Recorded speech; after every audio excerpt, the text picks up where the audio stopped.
अजस्त्र भक्ति धारा में अवगान करते हुए चिदानंद चैतन्य चिज्योति स्वरूप भगवती आत्मा का स्वानुभव रसास्वादन करते हुए सम्यक लाभ की ओर बढ़ते हुए सम्यक दर्शन की निस्संकता निर्भयता प्राप्त करते हुए आत्मबल से अनंत बल की यात्रा पर जाने वाले हम मुक्ति पथिक निरंतर किसी से कुछ नहीं चाहते। हम नहीं चाहते किसी से कुछ मिले, बस ना ही चाहते हैं मेरा भगवान मुझको मिले। हम नहीं चाहते हमें किसी से कुछ मिले, हम तो बस इतना ही चाहते हैं मेरा भगवान मुझको मिले। इस उद्देश्य से मेरी श्रद्धा, ज्ञान, चारित्र के निर्मलीकर्ता वीतरागदेव की उपासना जिनेंद्र बुद्धि के साथ विश्वास की निर्मलता, आत्मा के प्रति ईमानदारता का यह परम पाठ किसी भी व्यापार वृद्धि का मूल लक्षण होता है।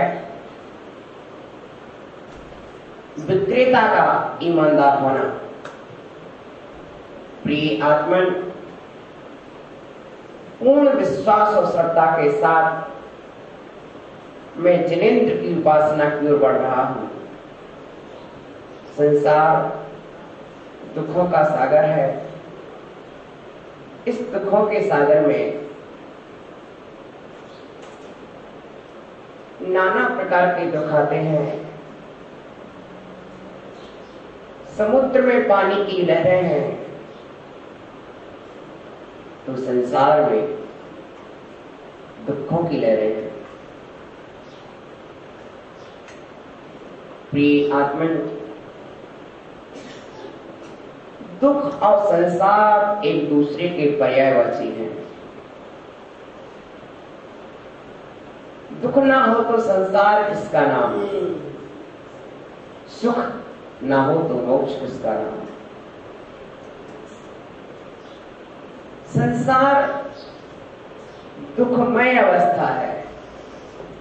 यहाँ दुखों में हानि वृद्धि होती रहती है।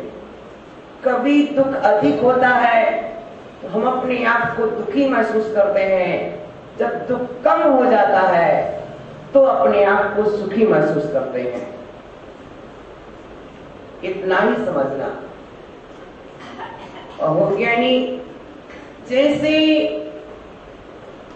58 डिग्री तापमान रहने पर भी तू अपने आप को जर वाला नहीं कहता है। क्या 98 डिग्री तापमान रहने पर भी जर वाला नहीं कहता है। 98 डिग्री तापमान चल रहा है शरीर का, बुखार है, फीवर है, वही तापमान 102 हो गया, 103 हो गया, 4 हो गया, 5 हो गया, कहो ज्ञानी क्या हो गया? फीवर हो गया। कहो, समझ रहे ना? यानी जैसे 98 डिग्री का तापमान तुम्हें सदा बना रहता है, वो अपने आप को कभी फीवर वाला नहीं कहते हो, ऐसे ही कुछ मात्रा में दुख सदा बना रहता है उस तापमान की तरह, लेकिन कभी अपने आप को दुखी कहते नहीं। तो ये आत्मन जरा सा 2-4 डिग्री तापमान और बढ़ जाता है तो अपने आप को कहने लगते कि बुखार आ गया। जरा सा दुख और बढ़ जाता है तो कहने लगते कि मैं दुखी। कहो ज्ञानी, कहो बिना दुख के तुम थे कब? बिना दुख के थे कब? दुख तो सदा से लगा है। जब तक संसार है तब तक दुख है, जब तक मोह है तब तक दुख है, जब तक राग है तब तक दुख है, जब तक द्वेष है तब तक दुख है। दुख है, असाता पे इतनी कर्म लगा है तो दुख है। ओहो, तराजू के दो पलड़े हैं, दुख सुख दोनों लगे। लेकिन दुखों के क्षणों में चित्त व्याकुल हो उठता है, चित्त व्यग्र हो जाता है, एकाग्रता मिट जाती है, चिंतन भटकाव में आ जाता है, मति विभ्रम में पड़ जाती है। क्या करूं, क्या ना करूं, कहां जाऊं, कहां ना जाऊं, किसको सुमरूं, किसको भजूं, किससे प्रार्थना करूं, किसकी उपासना करूं। कोई तो आए मेरा दुख मिटा दे। अहो आत्मा, एक सहारा लेने के बाद दूसरे सहारे की आवश्यकता नहीं है। मेरा तो वचन याद करके रखना। कुलवती कन्या, कुलवती कन्या एक ही वर को वरमाला डालती है, दूसरे वर के गले में वरमाला नहीं डालती है।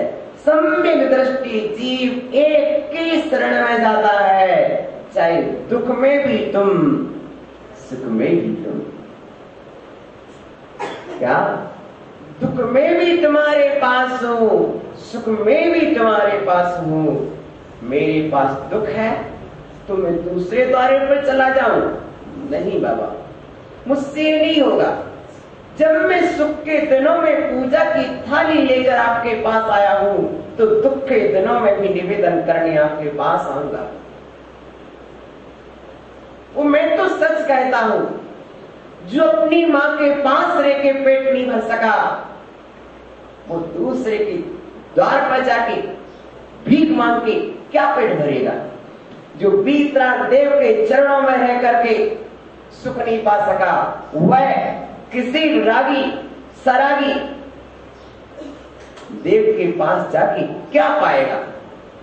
कहो क्या नहीं हो, मांगना ही है तो अपनी मां से मांग लेना, मांगना ही है तो अपनी मां से मांग लेना। रे बेटे, तेरे मांगने से पहले तेरा चेहरा मां पढ़ लेगी, तेरे मांगने से पहले तेरा चेहरा मां पढ़ लेगी कि तू क्या मांगना चाहता है। जब तू बाहर से आता है तपन से, मां समझ लेती है कि बेटे को प्यास लगी होती है, तो गिलास मांगता है, मां पानी देती है। तू थाली देखता है, मां भोजन परोस देती है।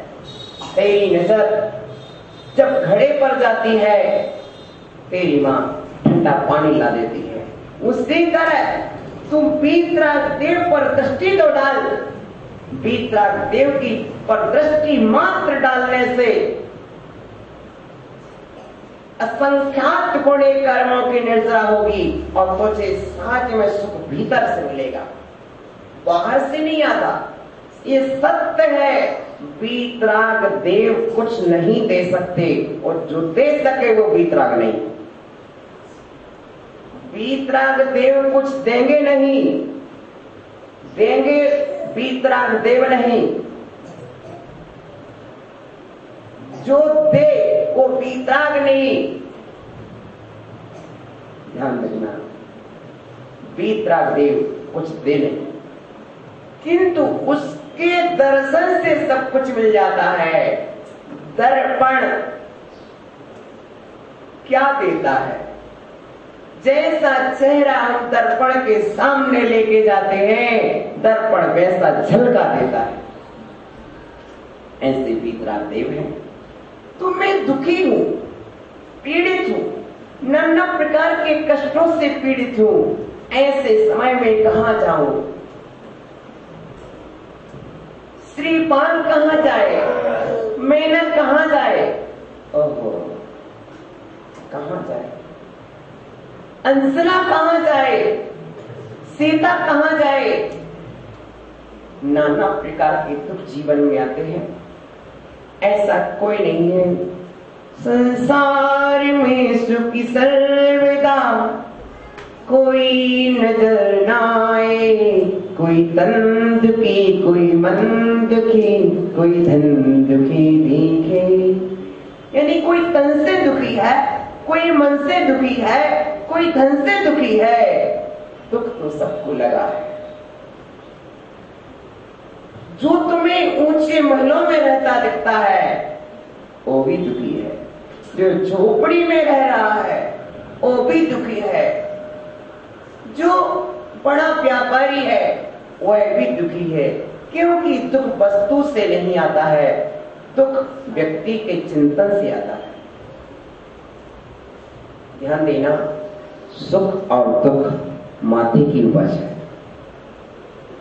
सुख और दुख माथे की उपज है, माथे की उपज है, मस्तिष्क की उपज है, चिंतन की देन है। जिस समय चिंतन शुभ हो जाता है सुख मिल जाता है, चिंतन अशुभ हो जाता है दुख मिल जाता है। आया ध्यान में? इस बात को अच्छी तरह से नापना। जब हमारे पास दुख हो तब भी ये ध्यान देना, नहीं त्राता, नहीं त्राता, नहीं त्राता जगत्रे वीतरागात परो देवो ना भूतो न पुष्टि। मेरे दुखों को बचाने वाला, रक्षा करने वाला तीन लोक में, तीन काल में और कोई नहीं है मात्र वीतराग देव के सिवा। जब है ही नहीं तो फिर दर दर की ठोकरें खाऊं क्यों, भटकूं क्यों?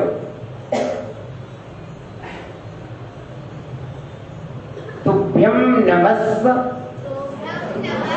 त्रिभुवनार्ति, त्रिभुवनार्ति, तुभ्यं नमस्त्रिभुवनार्ति हराय नाथ।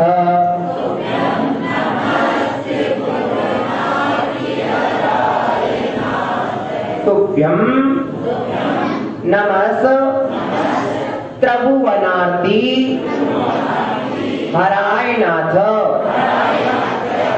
तुभ्यं नमः शीतलामल भूषणाय। तुभ्यं नमस् त्रिजगता परमेश्वराय। तुभ्यं नमो जिन्भवो दधि शोषणाय। तुभ्यं नमस्त्रिभुवनार्ति हराय नाथ।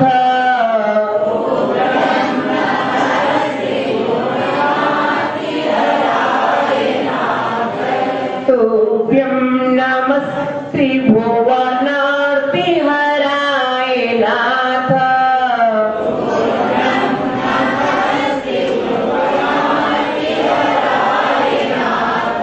तुभ्यं नमः शीतला मलभूषणाय।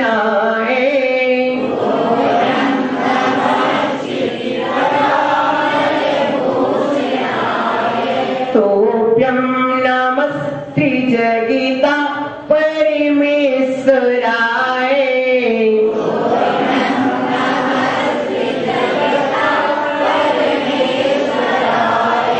तुभ्यं नमो जिन्भवो दधि शोषणाय।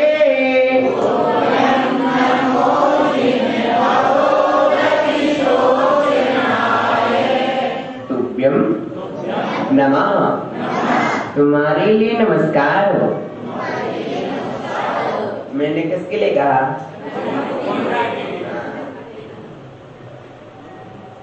नाथ, हे नाथ, तुभ्यं नमः, हे नाथ तुम्हारे लिए नमस्कार हो।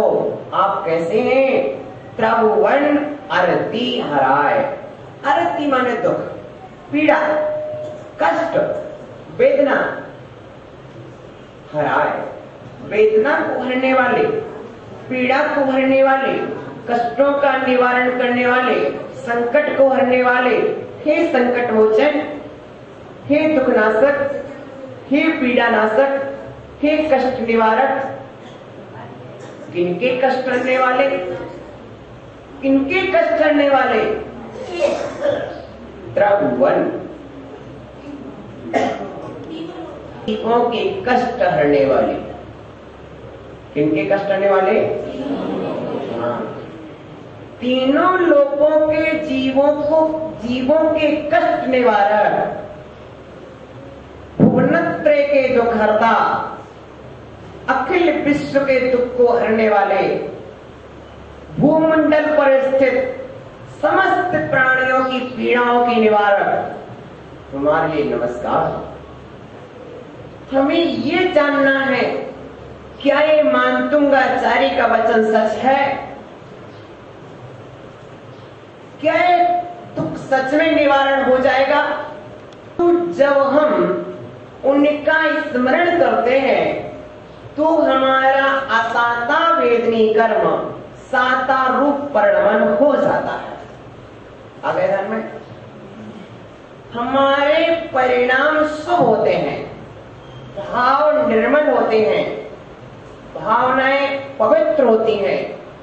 मात्र भगवान का स्मरण करने से त्वम नाम स्मृति मात्रेण सहस्रम पाप शांतये, आपके नाम का स्मरण मात्र करने से हजारों पाप शांत हो जाते हैं। क्यों हो जाते हैं? मन शुभ हो जाता है, वचन शुभ हो जाता है, काया शुभ हो जाती है। मन योग शुभ हो जाना, काय योग शुभ हो जाना, वचन योग शुभ हो जाना, यही तो स्तुति का फल है। दुख था कहां? मन में था। दुख था कहां? बोलो महावीर, दुख कहां था? हा? मन में था। तन की पीड़ा जब तक मन में ना समाये तब तक तुम नहीं दे पाती। यदि उस समय मन प्रभु के सुमरण में लग गया, नमन में लग गया, तो फिर मन दुख का वेदन करेगा कि प्रभु के सुमरण का वेदन करेगा। समझना, एक काल में एक ही काम होगा, या तो तुम दुख का वेदन कर लो या आत्मा का वेदन कर लो। या तो भगवान को सुमर पाओगे या दुख को सुमर पाओगे। ज्यों ही भगवान का सुमरना हम शुरू करते हैं उतने समय दुख हमारे पास से चला जाता है। ये पंखा चल रहा है, ऊपर की छत दिखाई दे रही कि नहीं दे रही? दे रही ना। उसकी इतनी गति है कि छत दिखाई दे रही है। यदि पंखा नहीं चलता ना तो तीन पंखी जो है वे उतनी तो छत को रोक रही थी, उतना तो नहीं दिखना चाहिए। इसी तरह हम एक ही काल में कहते हैं कि सुख भी है और दुख भी है, जबकि एक काल में सुख दुख दो नहीं होते हैं। जिस समय ज्ञान का वेदन होगा उस समय दुख का वेदन नहीं होगा। जिस समय अज्ञान का वेदन होगा उस समय दुख का वेदन होता है। इसलिए जो दुखी है वो अज्ञानी है, जो सुखी है वो ज्ञानी है। जो ज्ञानी है वो सुखी है, जो अज्ञानी है वो सुखी है। तो ये आत्मा सेल्फ डिसीजन की ओर हम बढ़े कि मैं सुखी हूं कि मैं दुखी हूं। और सुख दुख देने कौन आया? सुख दुख दाता कोई ना, कोई अन्य नहीं है, मेरा मोह मेरे दुख का जन्मदाता है और मेरा वीतराग भाव मेरे सुखों का जन्मदाता है। प्रिय आत्मा त्रिभुवन अर्ति, तीन लोक के दुख को हरने वाले जिनेंद्र के भक्त होने के बाद तुम दुखी हो तो संदेह है कि तुम भक्त। तुम्हारे पर प्रश्न चिन्ह लगता है यदि तुम दुखी हो तो प्रश्न चिन्ह लग रहा है कि तुम सच्चे में वीतराग की उपासना करते हो या नहीं। यदि वीतराग की उपासना वीतराग भाव से करोगे, वीतराग की उपासना वीतराग भाव से करोगे तो नियम से सुख होना चाहिए। प्रिय आत्मन, हम तो करते हैं, हम तो विश्वास से पूजा करते हैं, बिल्कुल सत्य है तुम करते हो, लेकिन ऐसा तो नहीं पाषाण की वेदी पर पाषाण की प्रतिमा की पूजा होती हो और हृदय की वेदी शून्य रह जाती हो। हृदय की वेदी पर भी परमात्मा आए तो पूजा सच्ची हो। प्रिय आत्मा, त्रिभुवन अर्पी दुख वे नहीं हरते हैं, दुख वे नहीं हरते हैं, दुख तो मेरी स्वयं की आत्मा हरती है। ध्यान देना, तेरा कपड़ा जब मैला हो जाता है तो कौन धोता है? अरे ज्ञानी, तू स्वयं सावन पानी लेकर के धोना शुरू कर देता है और कपड़ा साफ हो जाता है। तेरी आत्मा दुखी है, तू स्वयं साफ कर, तू सुखी हो जाएगा। मात्र भगवान के सुमरण से उपयोग बदलता है और ऐसा बदलता है जो अशुभ में जा रहा था उसको शुभ में डाइवर्ट कर दिया। उससे दो चीजें लाभ हुई। एक तो व्यक्ति गलत दिशा में जो जा रहा था सो दूरी बढ़ रही थी, तो पहली बात तो उसको सही दिशा में ले आए और उसकी सही दिशा में यात्रा प्रारंभ हो गई। समझ रही ना? तो हमने जिस समय नमो अरिहंताणम सुब्रा नमो अरिहंताणम कहते ही मेरे अनंत पुद्गल परमाणु सो हो गए। शरीर की बीमारियां, वादिराज का कुष्ठ रोग कैसे चला गया?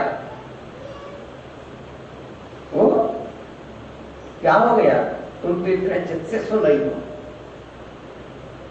ये रखा तुम्हारा लड़का, तुम ही करो भगवान की पूजा। ओहो, धनंजय कहता है चिंता मत करो, चिंता मत करो। जिनेंद्र भगवान के पूजा का एक परमाणु भी विष को दूर कर सकता है और धनंजय कभी भगवान का गंधोदक लेता है और पुत्र पर छिड़क देता है, दूर हो जाता है। गंधोदक में ताकत कहां से आई थी? विशापार स्तोत्र से। जिनेंद्र भगवान के तन पर छोड़े गए वे पवित्र जल के परमाणु जब मंत्रों से पवित्र हुए तो क्या हो गया? विष की वेदना को दूर कर बैठे।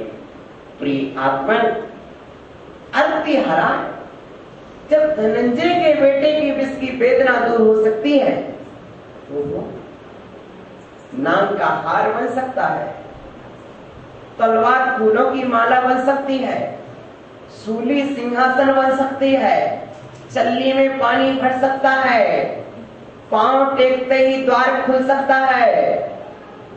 कहो, अंजना को वन में रक्षक मिल सकता है, सीता को वन में मामा मिल सकता है। अहो ज्ञानियो,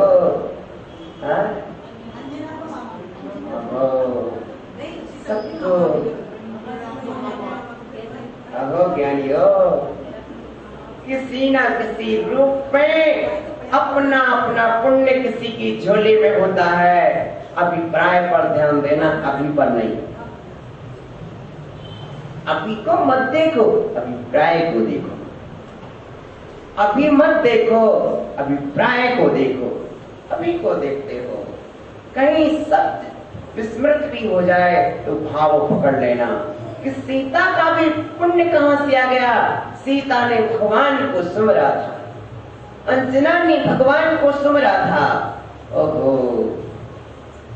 सीता, हे देवी सीते, क्या है आपके लिए स्वामी की आज्ञा है, इसी मन में छोड़ दिया जाए। स्वामी की आज्ञा मैं हृदय से पालन करूं और सीधा नीचे उतर गई रस से। लेकिन कृतांत वक्र की आंखों में आंसुओं की धारा झरझर झरने लगी। ओह, किंकर से कुकर भला, सेवक से तो स्वान होना अच्छा है। मैं देखो तो सीता को यहां छोड़ जा रहा हूं। कृतांत वक्र, मत रो, तुम्हारा कोई दोष नहीं है, तुम मत रो, मत रो। मां, मैं नहीं जानता कि मैं क्या पाप कर रहा हूं, मात्र स्वामी की आज्ञा मुझसे सब कुछ करा रही है। जाओ जाओ कृतांत वक्र, जाओ।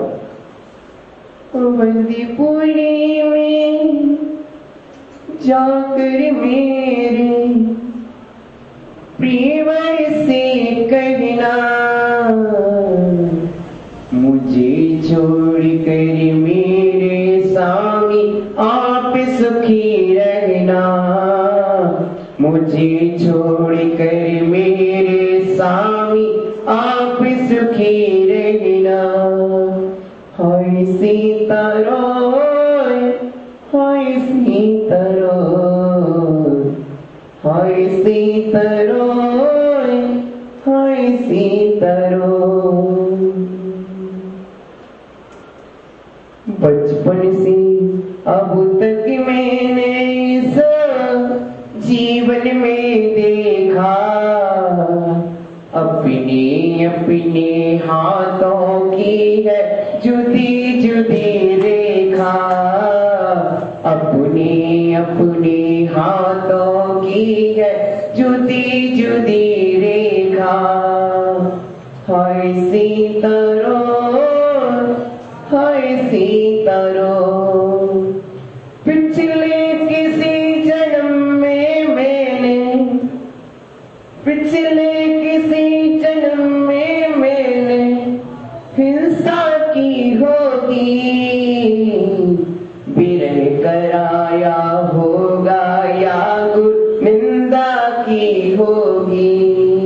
विरह कराया होगा या गुरु निंदा की होगी। हाय सीता रोय, हाय सीता रोय, हाय सीता रोय, हाय सीता रोय। अब परिनिंदा के कारण तुमने, सीता क्या कहती है? जाओ जाओ, तुम दुखी मत होना। मेरे प्रियवर प्रभुवर राम से कह देना, परिनिंदा के कारण तुमने मुझे निकाला है। परिनिंदा के कारण तुमने मुझे निकाला है। सम्यक दर्शन छोड़ न देना जो रखवाला है। सम्यक दर्शन छोड़ न देना जो रखवाला है। हाय सीता रोय, हाय सीता रोय, हाय सीता रोय, हाय सीता रोय। एक धोबी की निंदा सुनकर के तुमने मुझे जिस प्रकार से निकाल दिया, उस प्रकार किसी के कहने पर सम्यक दर्शन मत छोड़ देना। जीवन में कष्ट सबके आते हैं, इसी का नाम तो जीवन है। जीवन फूलों की सेज नहीं, जीवन फूलों की सेज नहीं, संघर्ष और उत्कर्ष का मैदान है। जीवन में फूल भी बरसते हैं, सूर्य भी बरसते हैं, ओले भी बरसते हैं, शोले भी बरसते हैं। कभी फूलों की माला मिलती है तो कभी सूलों की माला मिलती है। कभी आग बरसती है, कभी अंगारे बरसते हैं, कभी तालियां मिलती हैं, कभी गालियां मिलती हैं। सब जीवन में होता है। प्रिय आत्मा, दुख लगा रहता है। इन दुखों के पलों में वीतराग देव को मत भूल जाना, भटक मत जाना। कोई एक कह दे कि उधर चले जाओ, ओहो, किसी अंतिम तीर को पा चुके हो। वीतराग देव पर भला होना होगा। यदि मेरा भला होना होगा तो इसी वीतराग द्वार पर हो जाएगा, और भला नहीं होना होगा तो 3 लोक में 3 काल में कहीं पर भी भला नहीं होगा। मेरा श्री, आप क्या झूठ बोलते हो? देखो, मैं तो 2 महीने से यहाँ पर जाप करता रहा, दर्शन करता रहा, रोज आया, रोज सुनाया, भगवान ठीक कर दो, ठीक कर दो। तुम्हारे भगवान ने मेरी एक न सुनी। बोलो बेटे, फिर कैसे ठीक हो गए? बोले महाराज, वहां गया और ठीक हो गया। यानी तुम भूल गया है। एक शिल्पी ने पत्थर में 99 चोटें लगाई, पत्थर ना फूटा, और 100वीं चोट लगने पर पत्थर फूट गया। क्या उस शिल्पी की 99 चोटें बेकार थी? यानी वीतराग देव के दर्शन करते करते करते करते जब तेरा पूरा पाप शरण हो ही गया, ओहो, सच बात है, कभी कभी मिठाई कोई बनाता है और डिब्बा कोई पैक कर देता है, और डिब्बा पैक करने वाले को श्रेय मिल जाता है कि मिठाई। यानी वीतराग देव के दर्शन से तेरा पाप नाश हुआ है और तू श्रेय किसी दूसरे को दे रहा है। यानी इसमें तेरी गलती नहीं है। अभी तेरा प्रबल मोह और उदय में आना है। कभी कभी जब पाप कर्म तीव्र होता है तो हमें लगता है मेरा कार्य यहाँ से सिद्ध हुआ है, और हम इसकी और उपासना करने लगते हैं ताकि और पाप पे डूब सके। ध्यान देना, ध्यान देना। वो व्यंतर देव शुभम चक्रवर्ती से बदला लेने आया था। क्यों? शुभम चक्रवर्ती ने गुस्सा में आकर के रसोईया को थाली फेंक के मार दी थी। वह रसोईया बेंतर हो गया, स्मरण किया, ओह, शुभम चक्रवर्ती ने ऐसा किया। अब बताओ ज्ञानी, डुबा कौन रहा था? नमोकार मंत्र से समुद्र में डुबा रहा था कि बेंतर देव डुबा रहा था? वो बेंतर देव स्पष्ट कह रहा है, नमोकार मंत्र पढ़ना बंद करो, नाव डगमग होना बंद हो जाएगी। और जिस समय शुभम चक्रवर्ती नमोकार मंत्र पढ़ना बंद करता है, नाव डगमग होना बंद हो जाती है। और जिस समय नमोकार मंत्र चालू करता है, नाव डगमगाने लगती है, तूफान चलने लगता है। अब बताओ, अब बताओ, ध्यान से सुनना, इससे बहुत बढ़िया चल रहा है। शुभम चक्रवर्ती के सामने समस्या है, मैं नमोकार मंत्र को छोड़ूं या जीवन छोड़ूं। एक और मैं स्पष्ट देख रहा हूं कि ज्यों ही नमोकार मंत्र जपता हूं, नाव डगमगाने लगती है, तूफान चलने लगता है, किश्ती हिलने लगती है, जहाज डूबने लगता है। और ज्यों ही नमोकार मंत्र पढ़ना बंद करता हूं, एक किसान सच कह रहा है, एक किसान सच कह रहा है कि तुम कुछ बोल रहे हो, तुम्हारे बोलने के कारण ये नाव डूब रही है। तुम्हारे बोलने के कारण नाव डूब रही है, तुम्हारे बोलने के कारण समुद्र में तूफान चल रहा है। तुम बोलना बंद करो। अब भी तुम मन में कुछ सुमर रहे हो, दूसरा मंत्र जप रहे हो, इसलिए तूफान आ रहा है। तुम जिस मंत्र का स्मरण कर रहे हो उस मंत्र का स्मरण बंद करो। बस ज्ञानी, श्रद्धा डगमगा गई। पहले नाव डगमगा रही थी, अब श्रद्धा। नाव का डगमग होना उतना खतरनाक नहीं था, श्रद्धा का डगमग होना उससे ज्यादा। क्या हो गया? श्रद्धा डगमगा गई। यहां मैं सच देख रहा हूं कि कौन, मैं नमोकार मंत्र बोलता हूं और क्या होता है, नाव डगमगाने लगती है। क्योंकि वो एक किसान नहीं था, वो एक वेंतर देव था। वो वेंतर देव ज्यों ही नमोकार मंत्र पढ़ना शुरू करता था तो वेंतर की ताकत काम नहीं कर पाती थी। इसलिए उसे छलावे में चलना था कि तुम नमोकार मंत्र पढ़ते हो, और ये वेंतर अपनी शक्ति से तूफान चला देता था।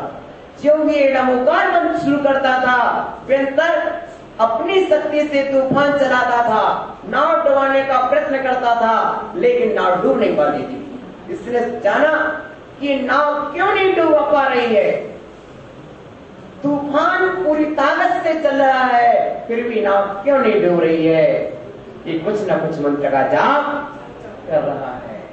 जब तक इसके मन में, मन के किसी कोने में, जब तक इसके मन में, जब तक इसकी श्रद्धा में, जब तक इसकी आत्मा में, आत्मा के किसी भी प्रदेश पर नमोकार मंत्र के प्रति विश्वास रहेगा, तब तक मैं इसके प्राण नहीं ले सकता हूं।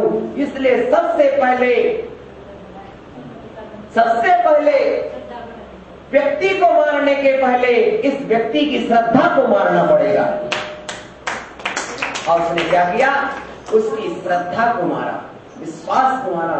क्योंकि नमोकार मंत्र के पास वो ताकत थी जो वेंतर देव को पराजित किए बैठी थी। तो ये आत्मन शुभम चक्रवर्ती का विश्वास टूट गया, नमोकार मंत्र से टूट गया। ओहो, तुम्हें यदि जीवन बचाना हो तो नमोकार मंत्र को पानी पर लिख दो, उस जल का स्पर्श कर लेना। ओहो, तो ये आत्मन जीवन से इतना मोह कभी नहीं रखना, जीवन से इतना मोह कभी मत रखना कि देव शास्त्र गुरु का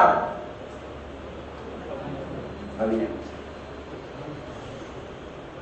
शुभम चक्रवर्ती, तूने नमोकार मंत्र को ठुकरा दिया जीवन की लालसा में, पर ध्यान रख लेना, तू नमोकार मंत्र से भी गया और जीवन से भी गया।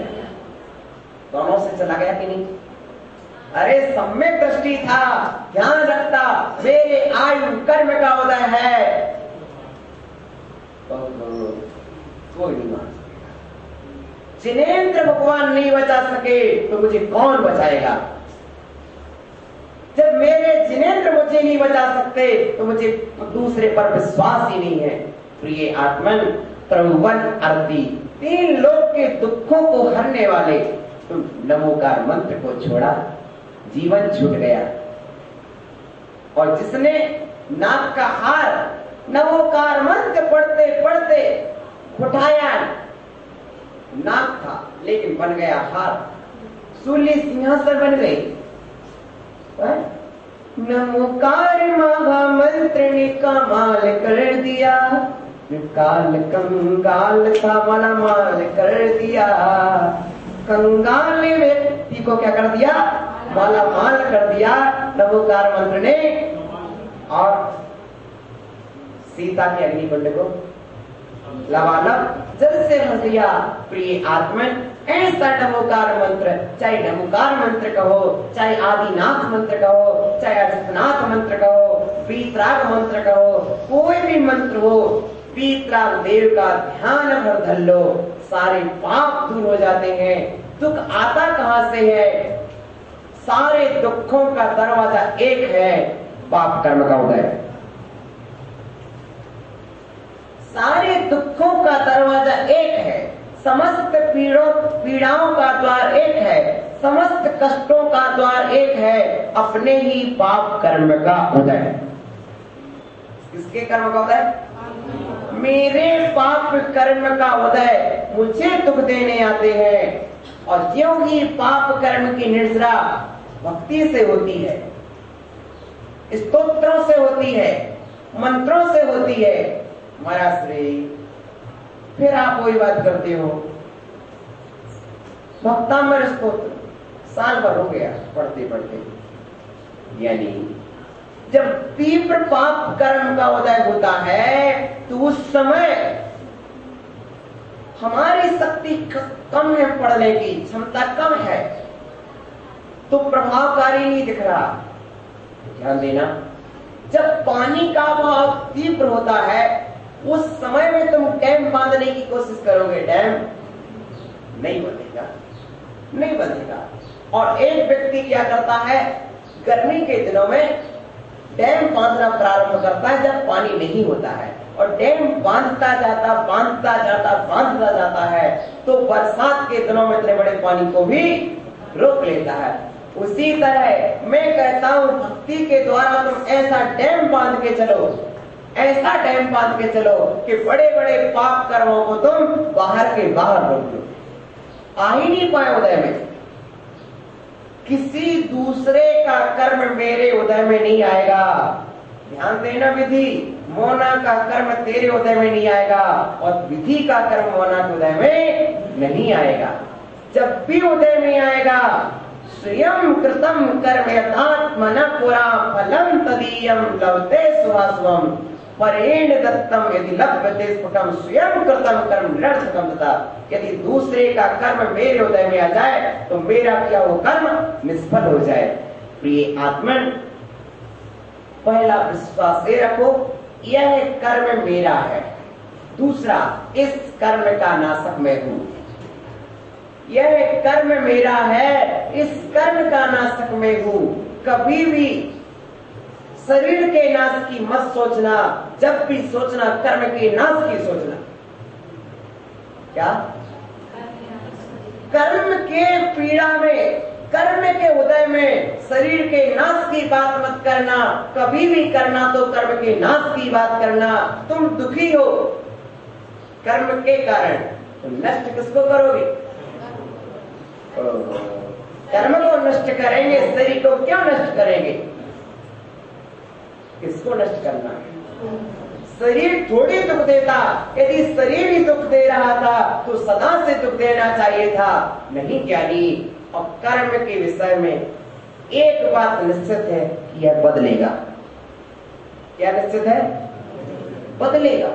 प्रति समय कर्म बदलता है, हर समय एक सा नहीं रहता है। प्रति समय कर्म बदलता है। कल के परिणाम कुछ थे, आज के परिणाम कुछ। ओहो, तुम्हें पता नहीं,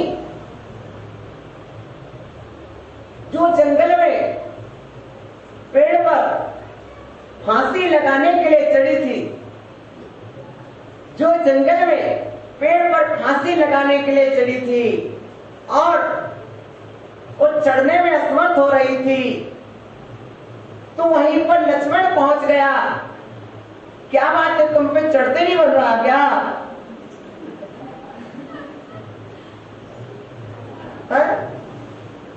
अरे तुमको उस झूले पर झूलने की आवश्यकता नहीं है, तुम्हारे लिए तो हमारी भुजाओं का झूला ही काफी है।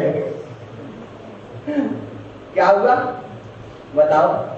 प्रिय आत्मन, वस्तुतः पल भर में परिणाम क्या हो गए। अब वो क्या सोचती है विशल्या? कौन थी दूसरी?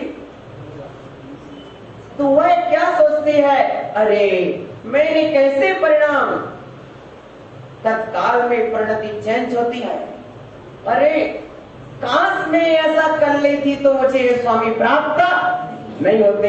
अच्छा रहा कि वो घड़ी मेरे जीवन से निकल गई। प्रिय आत्मन, कभी कभी जीवन भर में एक मोड़ ऐसा आता है, यदि उस मोड़ पर विजय प्राप्त कर ली जाए तो फिर जीवन सुखमय हो जाता है। और कुछ व्यक्ति उस मोड़ पर इतने घबरा जाते हैं कि वहीं पर क्या हो जाते हैं, सदा के लिए खो जाते हैं। जीवन में ना तो सदा दुख रहता है, न सदा सुख रहता है। ये दुख और सुख क्षणिक, कहीं धूप कहीं छाँव, इतना ही तो है। कभी धूप होती, कभी छाँव होती है। इसी तरह सुख और दुख हुआ करते हैं। प्रिय आत्मन, 53 अर्थी 3 लोक के दुख को हरने वाले जिनेंद्र हो। जब भी आपके जीवन में कोई पीड़ा आए, आप वीतराग के द्वार पर निस्संदेह चले आना। कोई ना कोई मार्ग मिल जाएगा, कोई ना कोई विधि मिल जाएगी, कोई ना कोई लक्षण मिल जाएगा। आप जिनकी पूजा मत छोड़ना। जब श्रीपाल का कुष्ठ मिटता है, जब सीता का दुख मिटता है, तो फिर हमारे वीतराग भगवान मुझसे द्वेष नहीं करेंगे, मुझे भी कुछ न कुछ देंगे। यदि मेरी माँ छोटे भाई को 5 लड्डू देती है तो मुझे बीमार नहीं रखेगी, मुझे भूखा नहीं रहेगी। हो सकता है उसे 5 लड्डू मिले हैं, मुझे 4 मिले, हो सकता है मुझे 3 मिले।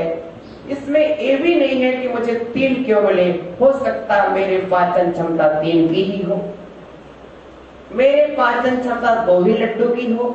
इसमें माँ का द्वेष नहीं है कि माँ उसको 5 लड्डू क्यों दे रही है, तुम्हें 3 लड्डू क्यों दे रही है। क्योंकि इस बेटी की 3 लड्डू खाने की क्षमता है, उसको 3 लड्डू मिले। जिसके 5 खाने की क्षमता थी उसे 5 मिले। तो भ्यम नमा छिपी तला मलभूषण है। आभूषण कौन है, अलंकार कौन है, अचेतन अलंकार। ओहो, इस तन पर अचेतन अलंकार, क्या सोना, क्या चांदी, क्या पहनते हो? सब माटी पहन ली, कहाँ की, खदान से निकली थी। हो, सोना क्या है, खदान से निकली हुई धातु। ओहो, अचेतन धातु को पहन रहा है, चेतन होकर के, चेतन होकर के अचेतन को धारण कर रहा है। ये सोना चांदी, ये पुद्गल के कण तुझे क्या देंगे, सुख मिलेगा क्या?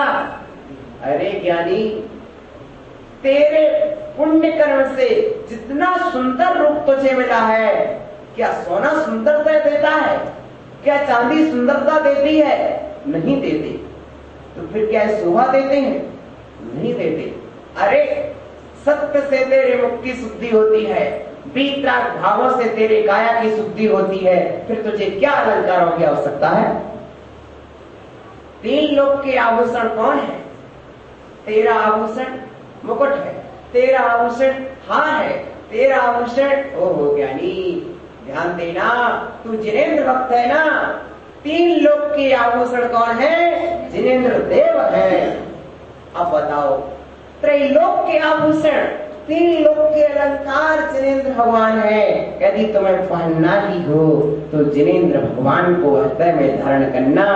हार को हृदय में धारण करने से तो हार ही मिलेगी, लेकिन जिनेंद्र को हृदय में धारण करोगे तो मुक्ति का उपहार मिलेगा। प्रिय आत्मा, आभूषण जानो, आभूषण है कौन? सिद्ध भगवान आभूषण है, वीतराग देव आभूषण है, जो सबसे सुंदर आभूषण है। अब ये दौड़ लगाएगी, अब भी पूजा जाएगी मोती संस पर, मुझे आभूषण चाहिए। अरे वहां आभूषण नहीं मिलते, आभूषण मिलते हैं। कहाँ मिलते हैं, कहाँ हैं? अरे जयपुर का सबसे बड़ा आभूषण केंद्र तो एक विराट सागर जी ने नस्किया जी में खोल लिया है, और दूसरा आभूषण केंद्र तो शक्ति नगर में खोला ही है। प्रिय आत्मन, वीतराग देव ही सबसे बड़े आभूषण है। कहो ज्ञानी, अभी जब तक मैं नहीं बैठा था ये सिंहासन कैसा लग रहा था, है? और मैं बैठ गया तो कैसा लग रहा है? अब बताओ, आभूषण कौन है? अलंकार कौन है? सिंहासन सुंदर है कि मैं सुंदर हूं? अब बताओ, बताओ। दुनिया से सुंदर है कि कौन मैं सुंदर हूँ? अरे सुंदरता वस्तुता उद्गत से नहीं है, सुंदरता ये बताओ मैं सुंदर हूँ कि मेरे भाव सुंदर है? मेरे भाव सुंदर है कि मेरी आत्मा सुंदर है? तुम लोग पलट जाते हो। तो क्यों नमस्ते जगता परमेश्वर है, तो ध्यान रख लेना, सुंदरता के लिए कोई बाहर का अलंकार नहीं चाहिए, सुंदरता के लिए मात्र भीतर का आत्मा के प्रति आस्था चाहिए। वीतराग भाव से बढ़कर कोई सुंदरता नहीं होती है, इसलिए हमारे गुरु वीतरागी ही रहते, उनकी सुंदरता। और आभूषण कौन पहनता है? जो सुंदर नहीं होता है वो आभूषण पहनता है, ध्यान देना। हाँ, जो स्वभाव से रहे असुंदर रखते तन पर भूषण है, समझ रहे ना? जो स्वभाव से रहे असुंदर रखते तन पर भूषण है, पैरी मुझको जीत न लेवे रखते शस्त्र प्रदूषण है, पैरी मुझको जीत न लेवे रखते शस्त्र प्रदूषण है, लगते हो सर्वांग मनोहर हो अजय शक्ति वाले, अस्त्र शस्त्र वस्त्राभूषण भी वीतरागने तज डाले, अस्त्र शस्त्र वस्त्राभूषण भी वीतरागने। अब परमेश्वर त्रिजगत परमेश्वर मेरा ईश्वर एक है, मेरा ईश्वर एक है, हो ज्ञानी तेरा ईश्वर कोई भी हो, लेकिन तीन जगत का परमेश्वर आदिश्वर कौन है? हाँ, तीन जगत का परमेश्वर, तेरा ईश्वर अलग से आ गया क्या? वीतरागी सर्वज्ञ हितोपदेशी सच्चा देव ईश्वर है, आप तीन जगत के परमेश्वर हो, और ईश्वर हो तो तुम्हारा काम भगवती सोचना है। आप क्या करते हैं? संसार समुद्र को सोखने वाले हैं। संसार क्या है? मिथ्यात्व ही संसार है, उस मिथ्यात्व को सुखा देना ही सबसे बड़ी क्या है? मिथ्यात्व को सुखाना। कपड़ा गीला होता है, सुखा लेता है, लेकिन जब आत्मा पाप से गीली है, मिथ्यात्व से गीली है, भाव दधी संसार रूपी समुद्र को सुखाने वाले, पाप रूपी समुद्र को सुखाने वाले, मिथ्यात्व रूपी भावों को सुखाने वाले, कसाय रूपी विकृतियों को सुखाने वाले, विषय रूपी परिणामों को सुखाने वाले, अंदर के दुर्भावों को समाप्त करने वाले, हे जिनेन्द्र देव तुम्हारे लिए नमस्कार हो।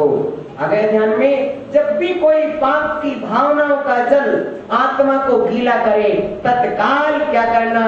वीतराग देव का स्मरण करना, 9 बार नमोकार मंत्र भी पढ़ लेना, तत्काल बेकार पलायन हो जाएंगे। ओम नमः शिवाय, ओम नमः शिवाय, ओम नमः शिवाय।